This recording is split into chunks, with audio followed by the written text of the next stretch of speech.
कल्कि मूवी के इस सीन में ये बंदा भैरवा के फ्यूचर के बारे में बताता है। तब उसका आर्टिफिशियल तोता कुछ कार्ड को शो करता है, जिसमें से कि एक कार्ड में हम यमराज को नोटिस कर सकते हैं, जो कि एक तरह से महाभारत के कर्ण के भाई भी हुए, क्योंकि यमराज भी सूर्यदेव के पुत्र ही हैं कर्ण के तरह। और फिर इसी सीन में हम ये भी नोटिस कर सकते हैं कि ये सभी कार्ड एक दूसरे में मिक्स होकर के सूरज के आकार जैसा बन जाता है, जो कि मूवी में हमें ये हिंट देता है कि भैरवा कोई और नहीं सूर्यदेव का पुत्र कर्ण है।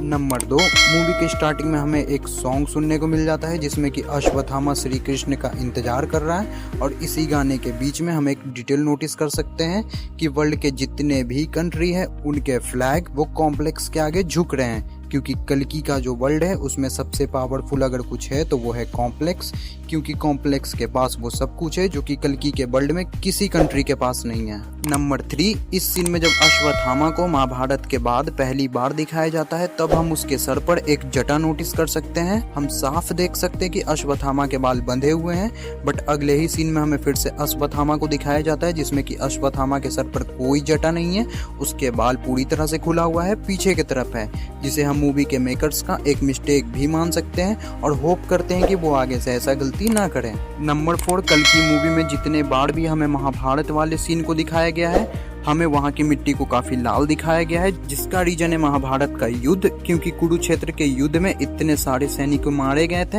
इतने सारे सैनिकों का खून बहा था कि कुरुक्षेत्र का रंग पूरा लाल हो गया था। और इसी चीज को नाग अश्विन ने अपने मूवी में काफी बढ़िया तरीके से दिखाया है, मतलब डिटेलिंग हो तो ऐसी। नंबर 5, इस सीन में मानस मरियम को कहता है, ओह हेलो मरियम, कातिल लगती हो आज भी। जिसका मतलब साफ है मानस मरियम को पहले से जानता है, पहले से मतलब बहुत पहले से। तब मरियम काफी यंग और काफी खूबसूरत रही होंगी, इसीलिए मानस मरियम को ये कह रहा है कातिल लगती हो आज भी। सो इस डिटेलिंग से हमें ये पता चल जाता है कि मानस और मरियम एक दूसरे को काफी पहले से जानते हैं, बट कैसे वो तो हमें कल्कि के सेकंड पार्ट में ही पता चलेगा।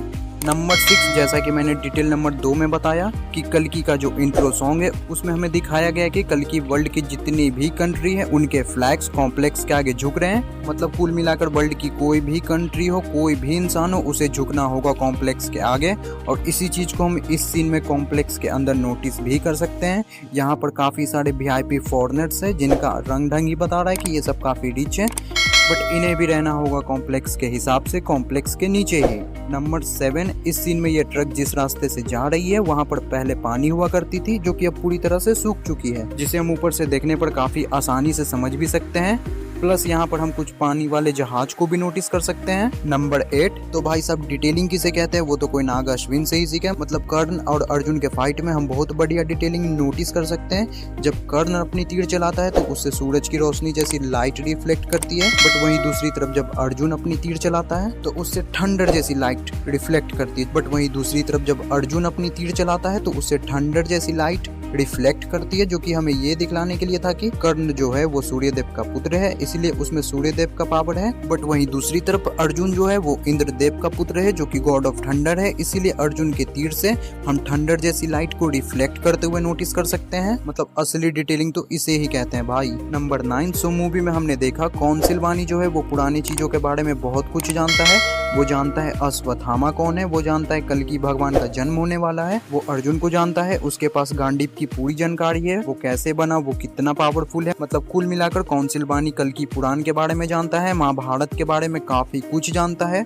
तो पॉइंट ये है कि वो कर्ण के बारे में जानता होगा, उसके कवच कुंडल के बारे में भी जानता होगा। सो मोस्ट प्रोबेबली चांस है कि कौंसिल वानी के पास कर्ण का कवच कुंडल भी हो सकता है, और वो ये भी जानता होगा कि कर्ण का कवच कुंडल में कितनी ताकत है, वो कितना पावरफुल है। और ऐसा भी बताया गया कि कर्ण का कवच उसके बॉडी का पार्ट था, उसके बॉडी से अलग नहीं। तो ऐसा हो सकता है कौंसिल वानी ने कर्ण के कवच कुंडल का इस्तेमाल किया हो यास्किन के लिए एक पावरफुल सीरम बनाने के लिए, जिसे उसने कैसे किया होगा वो तो मुझे नहीं पता। बट कल्कि का जो वर्ल्ड है वो बहुत एडवांस हो चुका है, वहाँ पर कुछ भी हो सकता है। बट इसमें प्रॉब्लम ये हुआ होगा कि जिस लेडी में कर्ण का DNA डाला गया होगा वो कॉम्प्लेक्स से भाग गई होगी, और फिर उसी लेडी ने जन्म दिया होगा भैरवा को, और इस तरह से कर्ण का रेनकार्नेशन हुआ होगा इस कलयुग में। तो यहाँ पर मैं सही भी हो सकता हूँ और गलत भी, बट आप इस थियोरी के बारे में क्या सोचते हैं वो मुझे कमेंट बॉक्स में जरूर बताएं। वीडियो अच्छा लगा तो वीडियो को लाइक करें, कमेंट करें, चैनल को सब्सक्राइब करें।